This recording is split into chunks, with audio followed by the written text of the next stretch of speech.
रहीम, doctor Ijaz Javed luck.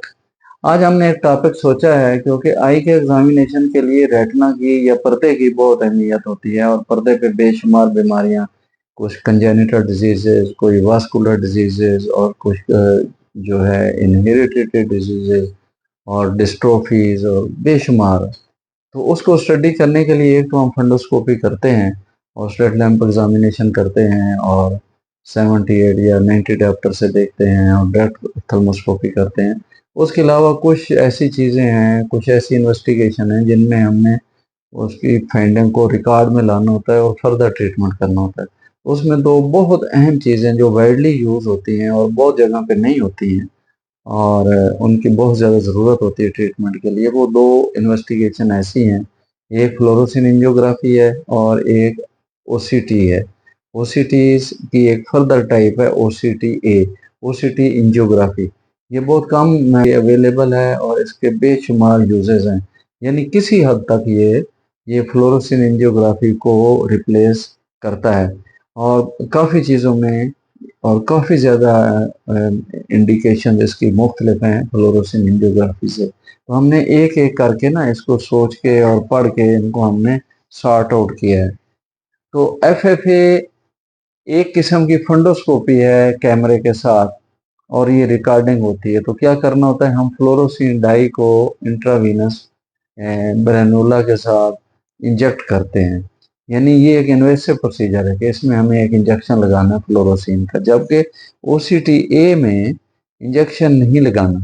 तो ये चूंकि फंडोस्कोपी है, जैसे एक कैमरे की रिकॉर्डिंग है, और जो ओसीटी है वो ऑप्टिकल है, यानी लाइट की प्रॉपर्टी बेस पे इंटरफेरोमेट्री है। दो लाइट का जो डिफरेंस है एम्पलीट्यूड का और उनकी टाइम डिले का, उसके मैकेनिज्म को सामने रख के ओसीटीए बनाया है। तो इसलिए वो ब्लड वेसल की स्ट्रक्चर और रेटिना 3D पे वो देख लेता है, यानी एक्स वाई और जेड एक्सेस में 3D में वो देख सकता है। नेक्स्ट है कि इसमें कुछ आर्टिफैक्ट्स होते हैं जो कम होते हैं और ओसीटी में ज्यादा आर्टिफैक्ट आ सकते हैं।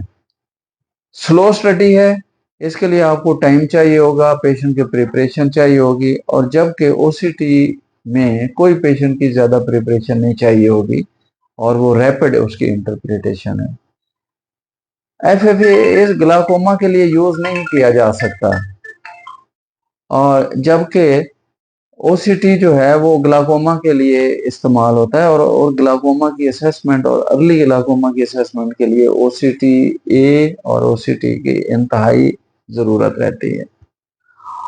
इसी तरह कोराइडल और रेटिनल वेसल के लिए ये एक बेस्ट इन्वेस्टिगेशन है और उसकी लीकेज के लिए बेस्ट इन्वेस्टिगेशन है, जबकि ओसीटी ए बाज़ का लीकेज को डिटेक्ट नहीं करता, वो वास्कुलैरिटी कोराइडल और रेटिनल वास्कुलैरिटी को शो करता है।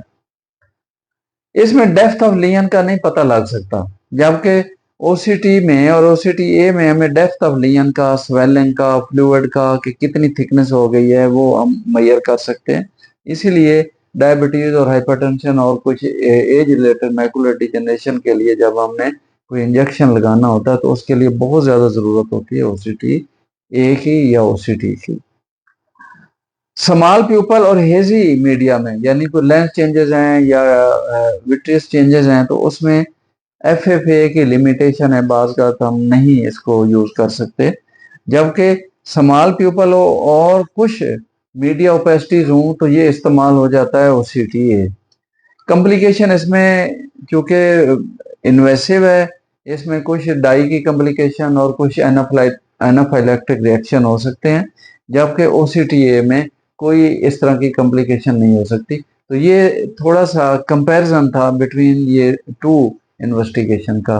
तो इसमें दोस्तों से गुजारिश है कि अगर इसमें कोई चीज़ रह गई हो तो वो पॉइंट आउट करेंगे, अगर इसमें हम काफ़ी चीज़ों को कवर कर लिया है तो उनकी मेहरबानी फीडबैक के लिए। Thank you so much.